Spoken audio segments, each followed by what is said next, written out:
Bismillahirrahmanirrahim. Assalamualaikum warahmatullahi wabarakatuh. Innal hamdalillah nahmaduhu wa nasta'inu wa nastaghfiruh wa na'udzu billahi min syururi anfusina wa min sayyiati a'malina may yahdihillahu fala mudhillalah wa may yudlil fala hadiyalah. Asyhadu alla ilaha illallah wa asyhadu anna Muhammadar Rasulullah alladzi la nabiyya ba'dah. Baik, perkenalkan, nama saya Hana Aulia Hanifah dari kelas 11 B SMA IT Bunyan Indonesia. Di sini saya akan mempresentasikan hasil PAT tafsir dengan judul Hikmah di Balik Penciptaan Alam Semesta dengan Perspektif Barat dan Islam menurut tafsir Quran Surat Al-Baqarah ayat 164. Sekian, wassalamualaikum warahmatullahi wabarakatuh. Selamat menyaksikan.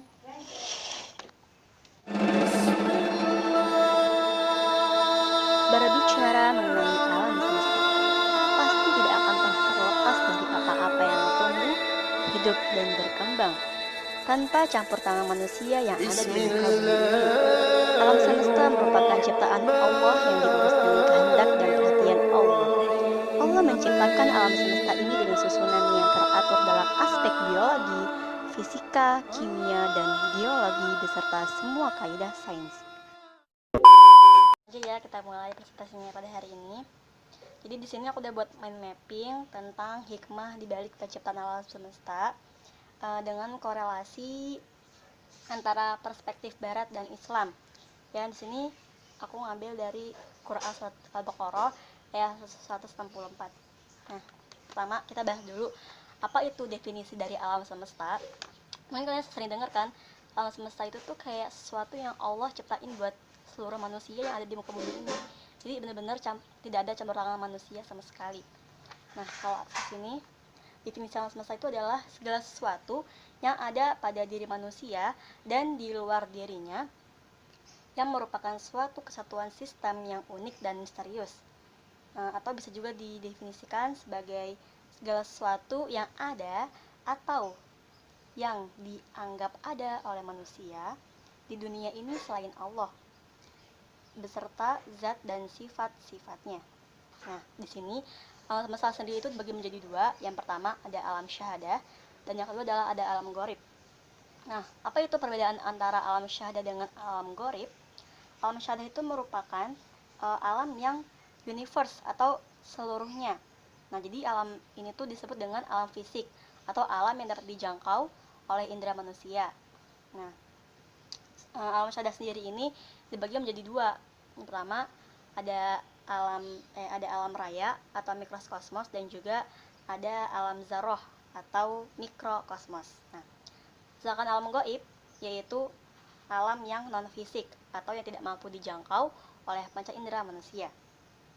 Nah, bagaimana sih dalil penciptaan alam semesta ini? Nah, dalilnya itu adalah Quran Surat Al-Baqarah ayat 164 yang mengenai pengaruh penciptaan alam semesta dan pentingnya waktu. Inna fi khalqis samawati wal ardi wa ikhtilafil layli wan nahar wal fulki allati tajri fil bahri bima yanfa'un nas wa ma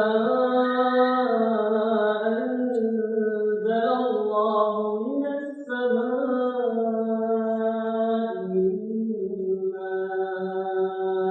فأحيا به الأرض بعد موتها وبث فيها من كل دابة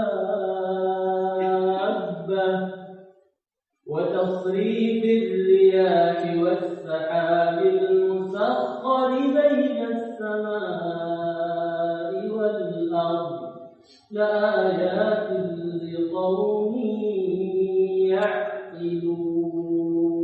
Kita bakalan kupas ayat ini menurut dua tafsir. Nah, di sini aku ngambil dua tafsir ya. Yang pertama ada tafsir Ibnu Katsir sama tafsir Jalalain. Nah, sekarang kita bakal bahas dulu menurut tafsir Ibnu Katsir. Nah, menurut tafsir Ibnu Katsir, ayat Inna fi khalqis samawati wal ardi wa ikhtilafil laili wan nahar itu berarti dalam hal ketinggian, kelembutan, ataupun kekuasaan. Nah, menurut tafsir Jalalain, di sini beliau mengambil beberapa banyak makna ya. Nah, yang pertama dari yang ini dulu, inna fi khalqis samawati wal ard. Nah, di sini maksudnya apa? Yaitu serta hal-hal lainnya yang menakjubkan yang ada pada keduanya. Nah, yang kedua, bergantinya malam dan siang. Akibatnya akan bertambah dan akan berkurang. Yang ketiga, bahtera, yang berarti kapal. Yang keempat, yang berlayar di laut, yang berarti tanpa tenggelam meskipun berbeban berat. Nah, yang kelima, membawa apa yang berguna bagi manusia, maksudnya adalah barang dagangan dan muatan. Yang keenam, dan apa yang Allah turunkan dari langit berupa air. Nah, maksudnya dari langit yang maksudnya yang turunkan dari langit ke bumi itu adalah hujan. Nah, lalu yang ketujuh, dengan air itu dia hidupkan bumi. Nah, berarti dengan tumbuh-tumbuhan maksudnya ya. Terus yang kedelapan, sesudah matinya, maksudnya yaitu sesudah bumi kering.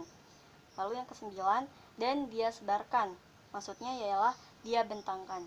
Terus yang ke-10, di bumi itu segala jenis hewan, maksudnya yaitu sebab hewan itu berkembang biak.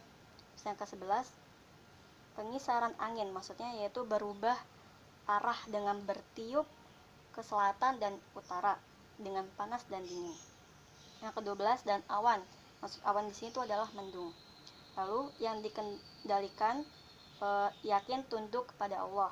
Yang ke-14, antara langit dan bumi, maksudnya tanpa gantungan. Yang ke-15, terdapat tanda-tanda menunjukkan keesaan Allah. Dan yang terakhir, bagi kaum yang memikirkan, maksudnya adalah yang merenungkan. Di kupas ayatnya menurut dua tafsir.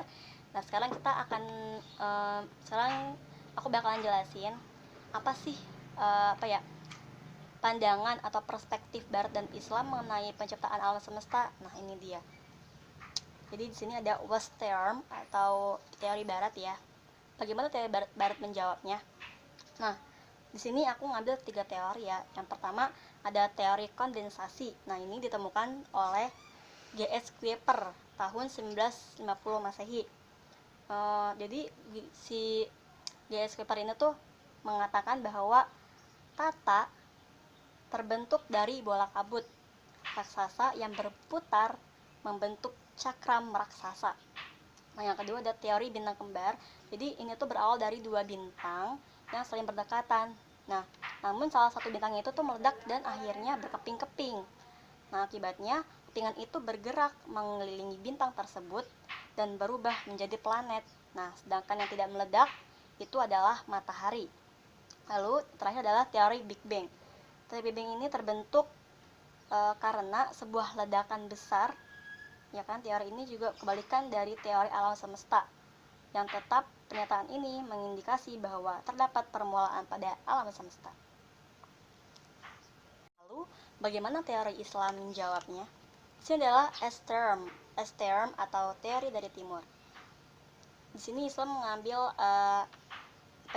sedikit petikan ayat dari Quran surat Al-Fussilat ayat 11. Nih, jadi di sini tuh ada kata-kata yang namanya asap. Nah, asap di sini tuh menurut ahli tafsir adalah kumpulan dari gas-gas dan partikel-partikel halus.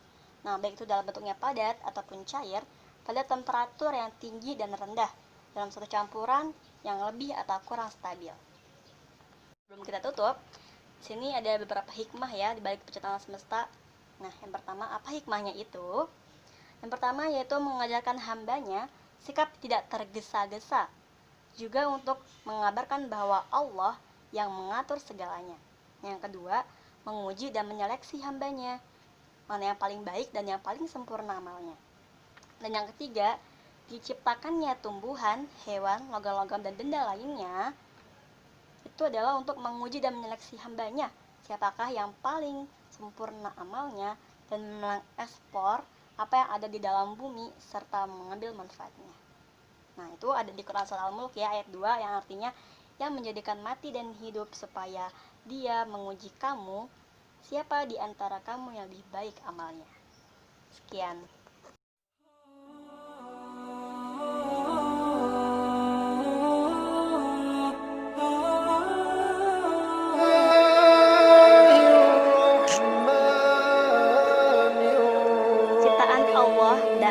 Dia adalah segala sesuatu yang diciptakan dan akan kembali kepadanya. Jadi sudah jelas sekali bahwa makhluk yang bernama manusia telah mendapat mandat atau amanah dari Allah menjadi khalifah di muka bumi. Tiada lain untuk merawat, memakmurkan, dan memanfaatkan alam semesta untuk digunakan sebaik-baiknya. Memang ketika berbicara penciptaan alam semesta, sesungguhnya tidak lebih adalah untuk mengagumi ciptaannya, hingga lahirlah perasaan kemahabesaran Allah sang penciptanya. Kita menjadi sangat kecil di hadapannya, hingga ada sekecil pun kesombongan yang melekat di hati. Dengan bertafakur pada ciptaannya, betapa mengagumkannya alam semesta yang telah tertata dan tersistem rapi sedemikian rupa, menjadikan bertambah iman pada Allah tidak hanya dari segi kuantitasnya, akan tetapi kualitasnya yang semakin baik. Wallahu a'lam.